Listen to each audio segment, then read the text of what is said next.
Hello everyone, how are you? This is Dr. Chavikar. Welcome to my channel Krishna Institute of Education. देखिए BEd के first year में बहुत सारे pedagogy subject होते हैं, जैसे सोशल साइंस का पेडागॉजी सब्जेक्ट होता है, मैथ्स का होता है, हिंदी का होता है, कॉमर्स का होता है, फिजिकल साइंस का होता है। इन सब्जेक्ट में आपके क्वेश्चन पेपर पे एक क्वेश्चन जरूर पूछा जाता है कि डिफरेंट सब्जेक्ट के क्लब को हम कैसे ऑर्गेनाइज करेंगे। तो आज का लेक्चर हमारा इसी बेस पे है कि डिफरेंट सब्जेक्ट के क्लब को हम कैसे ऑर्गेनाइज करेंगे। तो ऑर्गेनाइजेशन बताने से पहले मैं आपको बताऊंगी कि क्लब की जरूरत ही पड़ती है या क्लब किसे कहते हैं। देखिए आपने देखा होगा आपके मदर या फादर या आपके और कोई रिलेटिव डिफरेंट क्लब की सदस्यता लिए होते हैं। जैसे बड़े फेमस क्लब है रोटरी क्लब, या फिर आप लॉयंस क्लब, तो आप कहते हैं कि भाई वो रोटरी क्लब का सदस्य है, वो लॉयंस क्लब का सदस्य है। और हाउस वाइफ का भी एक क्लब होता है, जैसे कि किटी पार्टी।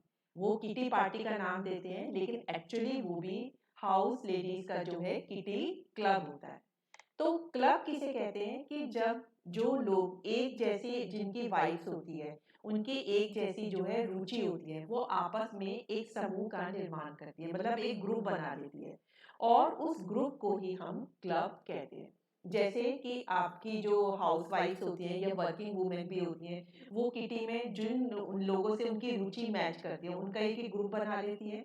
उसमें सब तरह की एक्टिविटी करते हैं, एंटरटेनिंग भी होती है। जब वो उसमें ग्रुप को ज्वाइन करती है तो ग्रुप की में मिलते जुलते हैं, तो उसमें बहुत सारी अपनी प्रॉब्लम भी शेयर करते हैं, और दूसरी वुमेन जो है उस प्रॉब्लम से निपटने के लिए उनको अच्छी जानकारी भी देते हैं। समय पड़ने पर वो जो है एक दूसरे की हेल्प भी करते हैं, और वो डिफरेंट एक्टिविटी भी ऑर्गेनाइज करती है। तो आपने देखा कि इस तरह से वर्किंग वुमेन या हाउस वुमेन भी जो है अपना क्लब बनाती हैं, जिसे हम किटी क्लब भी कहते हैं।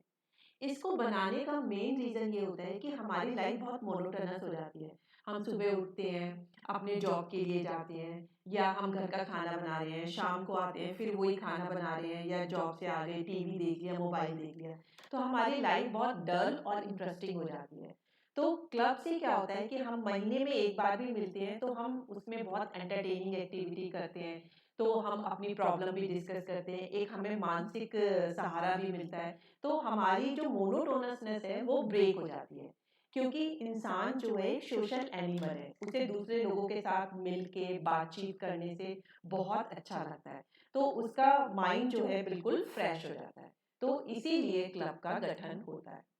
तो जैसे कि आपके मम्मी पापा लॉयंस क्लब के, रोटरी क्लब के सदस्य होते हैं, उसी तरह से स्कूलों और कॉलेज में भी जो है क्लब का ऑर्गेनाइजेशन किया जाता है। क्योंकि डेली डेली आप लेक्चर सुन रहे हैं, फिर टीचर आपका टेस्ट लेते हैं, तो आपका भी जो टीचिंग प्रोसीजर है वो बहुत ही ज़्यादा डल और मोनोटोनस हो जाता है।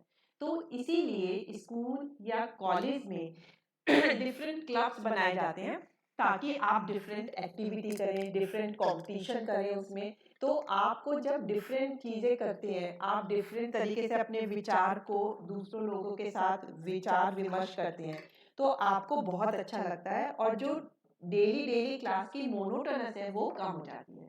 तो इसलिए क्लब बहुत ही ज़्यादा इम्पॉर्टेंट होते हैं। तब आपको पता चल गया कि हम क्लब क्यों बनाते हैं स्कूलों में और कॉलेज में। अब देखेंगे हम क्लब के उद्देश्य क्या होते हैं। देखिए क्लब का सबसे बड़ा उद्देश्य होता है कि बच्चों का ओवरऑल डेवलपमेंट करना। जब बच्चे क्लब के मेंबर्स बनते हैं तो वो डिफरेंट एक्टिविटी अरेंज करते हैं, जैसे कभी प्रेजेंटेशन करेंगे अपने सब्जेक्ट से रिलेटेड, कभी वो जो है क्विज करते हैं, कभी वो पोस्टर बनाते हैं, कभी वो मॉडल्स बनाते हैं, और भी बच्चे आपस में डिफरेंट एक्टिविटी करते हैं। जैसे हिंदी क्लब अगर आपने बनाया, हिंदी क्लब के मेंबर जो हैं अपनी मातृभाषा की अवेयरनेस लोगों में कराती हैं, इसके लिए वो पोस्टर बनाते हैं, रैलियां बनाती हैं, दूसरे लोगों से मिलते हैं, क्या प्रॉब्लम आ रही है उनको सॉल्व करते हैं। Same way social science club के जो मेंबर होते हैं वो देखते हैं कि हमारा वोटिंग राइट क्या है, हमें जाति के बेसिस पे वोट नहीं देना है, जो हमारे प्रदेश का विकास करेगा हमें उसको वोट देना है। ये अवेयरनेस वो डिफरेंट जगह पे जाते हैं, लोगों में अवेयरनेस करते हैं, पोस्टर बनाते हैं, अपने आर्टिकल्स लिखते हैं। तो इस तरह से क्लब के बहुत सारे उद्देश्य हो जाते हैं। जब आप दूसरे लोगों से बातचीत करते हो, दूसरों की प्रॉब्लम को सॉल्व करते हो, तो आपको बहुत अच्छा फील होता है। इससे आपके अंदर कॉन्फिडेंस भी आता है और आप एक प्रैक्टिकल इंसान बनते हैं। जैसे कि स्कूलों में आपके नेचर क्लब भी होते हैं, तो जो नेचर क्लब के मेंबर होते हैं वो ये देखते हैं एनवायरमेंट में पॉल्यूशन को कैसे रोका जा सकता है, हम प्लांटेशन कैसे कर सकते हैं, प्लांटेशन को प्लांट तो कर दिया, फिर उसे कैसे सरवाइव करा सकते हैं। इसी तरह से एग्रीकल्चर क्लब होता है, तो एग्रीकल्चर के मेंबर जो है देखते रहते हैं कि क्या क्या नई टेक्नोलॉजी आ रही है, किसानों को उससे कैसे फायदा होगा। तो वो आसपास के गांव में जाके किसानों को बताते हैं कि भाई ये नई नई टेक्नोलॉजी आई है, आप इस तरह से करेंगे तो आपकी फसल ज़्यादा अच्छी होगी।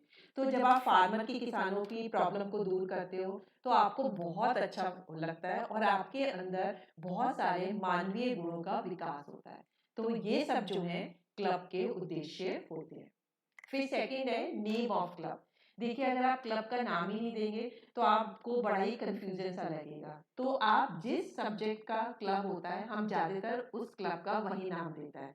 अगर हिंदी का क्लब है तो Hindi club, social science club, English club, आप जो है संस्कृत क्लब, मैथ्स क्लब, इस तरह से उनका नाम दे देते हैं। क्योंकि उनका नाम लेने से आपको पता चल जाते हैं भाई इसमें मैथ्स में रुचि रखने वाले सदस्य हैं या इसमें सोशल साइंस में रुचि रखने वाले सदस्य हैं। तो इस तरह से क्लब का एक नाम होता है।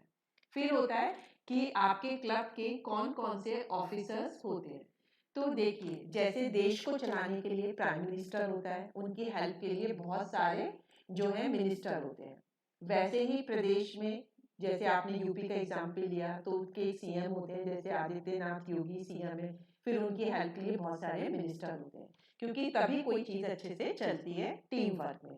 इसी तरह से क्लब के भी बहुत सारे जो है ऑफिसर्स होते हैं और कुछ मेंबर्स होते हैं। तो सबसे पहला ऑफिसर होता है पैट्रन। जो पैट्रन होता है वो वह व्यक्ति होता है जिसके पास आप कोई भी प्रॉब्लम को लेके जा सकते हो। वो आपकी प्रॉब्लम को दूर करता है और आपको क्लब को अच्छी तरह से चलाने के लिए गाइडेंस देता है।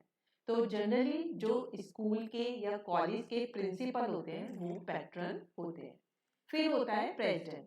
प्रेसिडेंट वो होता है जो मीटिंग में उसकी अध्यक्षता करता है। तो प्रेसिडेंट ऐसे बच्चे को बनाना चाहिए जिसे कम्युनिकेशन स्किल बहुत अच्छी है, जो बहुत कॉन्फिडेंट है और जो सब बच्चों को साथ में लेके चल सकता है। नेक्स्ट है वाइस प्रेसिडेंट।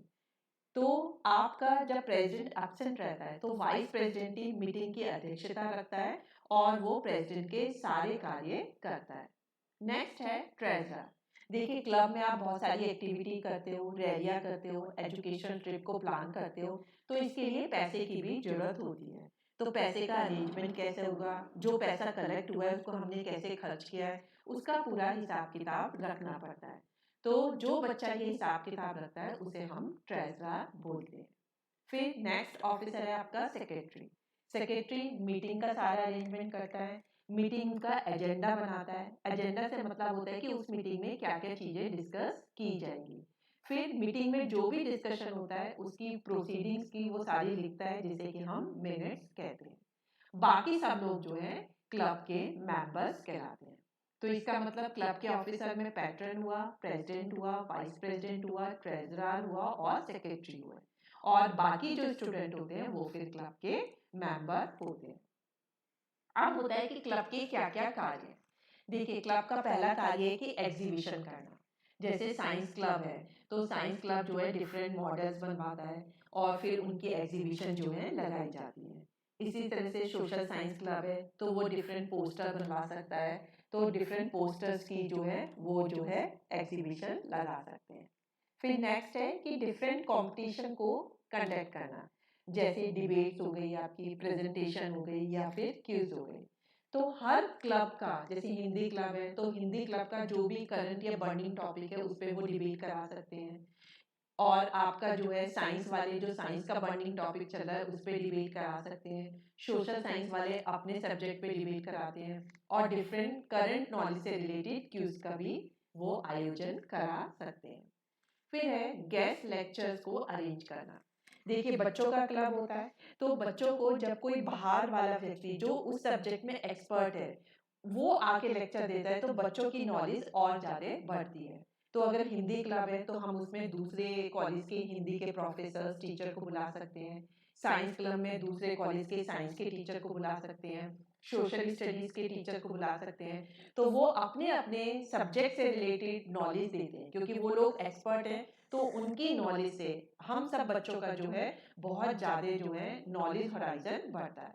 तो इस तरह से क्लब की एक फंक्शन ये भी होता है कि वो time to time guest lecture भी अरेंज कराए। नेक्स्ट है एजुकेशन ट्रिप्स को मैनेज करना। देखिए, एजुकेशनल ट्रिप बहुत ज़रूरी होते हैं, क्योंकि जब आप कॉलेज से स्कूल से बाहर रह के अलग अलग जगह पे जाते हो तो आप अलग अलग कल्चर के लोगों को मिलते हैं।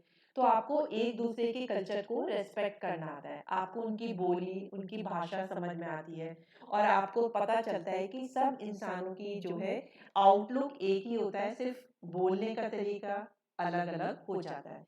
तो एजुकेशन ट्रिप से बच्चों को बहुत ज़्यादा नॉलेज आती है, जो नॉलेज आपको घर में या स्कूल में बैठ के नहीं आती। जब आप एजुकेशन ट्रिप पे जाते हैं तो सब लोगों के साथ आप मिलजुल के जब बोलते हो तो आपको बहुत अच्छी नॉलेज आती है।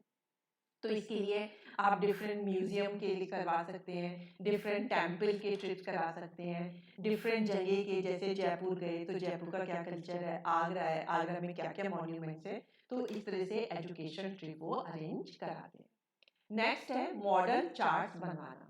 देखिए, जब डिफरेंट स्टूडेंट आपस में मिलते हैं तो अब वो नए नए आइडिया देते हैं, तो उन आइडिया पे बहुत ही अच्छे मॉडल्स या चार्ट निकल के आते हैं। एक बच्चा गलती करता है तो दूसरा बच्चा उसकी गलती को ठीक करता है, दूसरा बच्चा गलती करता है तो तीसरा उसकी ठीक करता है। तो टीम वर्क में जब मॉडल बनते हैं तो नए नए आइडियाज पे बनते हैं, और नए नए तरीके से बड़े अट्रैक्टिव वे में मॉडल तैयार करना बच्चों को आता है। लास्ट फंक्शन है क्लब का कि मैगजीन लॉन्च करना। तो क्लब जो होता है अपने अपने सब्जेक्ट से रिलेटेड मैगजीन भी लॉन्च करते हैं। ये मंथली भी हो सकती है, ये सेमी एनुअली भी हो सकती है, फोर्टनाइटली भी हो सकती है।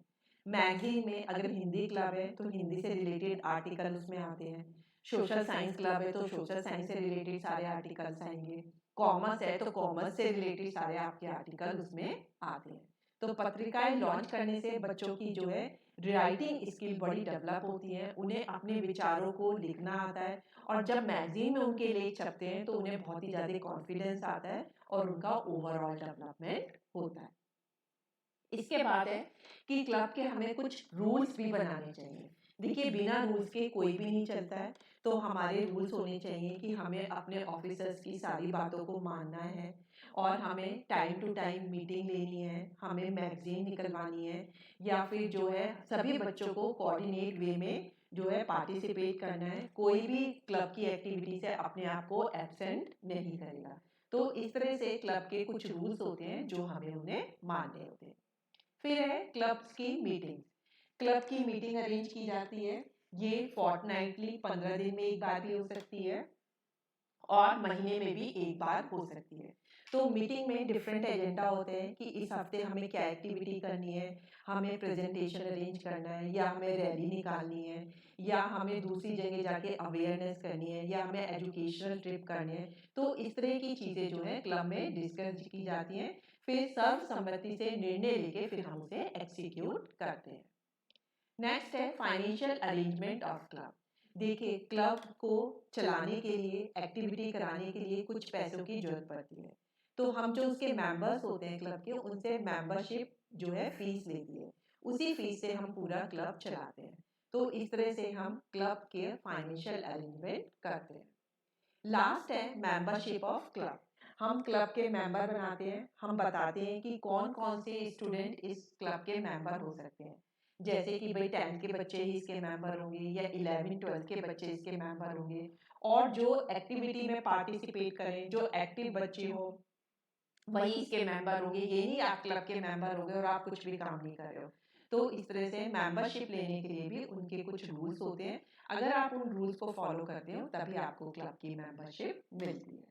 तो इस तरीके से आपने देखा कि क्लब का ऑर्गेनाइजेशन कैसे होता है, कि सबसे पहले आप क्लब के कोई ऑब्जेक्टिव लेते हैं, फिर उसका नाम रखते हैं, उसके बाद आप उसके ऑफिसर्स और मेंबर चूज करते हैं, फिर उसके फंक्शन देखते हैं कि आपको ये फंक्शन करने हैं, फिर आप उसके कुछ रूल्स बनाते हैं, फिर आप ये देखते हैं कि हमें कब कब मीटिंग करनी है, फिर देखते हैं क्लब का फाइनेंशियल अरेंजमेंट कैसे होगा, और फिर आप मेंबरशिप कौन कौन ले सकता है उसके रूल्स बनाते हैं।